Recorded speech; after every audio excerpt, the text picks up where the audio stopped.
In today's video, I am going to teach you how to list every day this year in Google Sheets.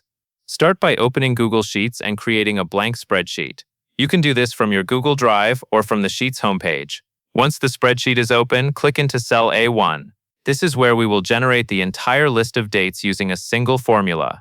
In cell A1, type this formula exactly as you see it.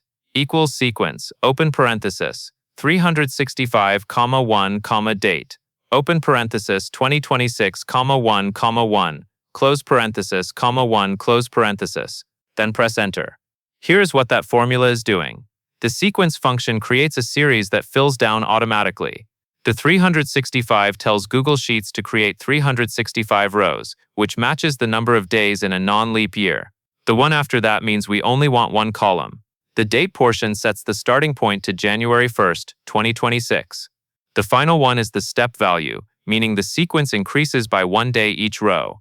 In other words, you get every single day of the year in order, without dragging anything down manually. After you press enter, you should see the dates spill down the column from a 1 onward. If everything looks correct, you are done with the main setup.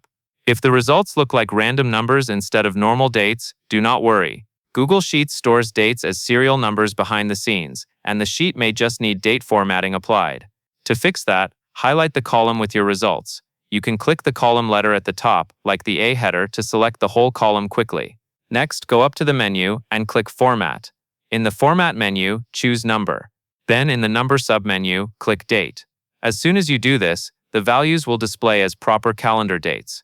At this point, you have a clean list of every day in the year, ready for scheduling, tracking, or planning. And that covers everything you need to know.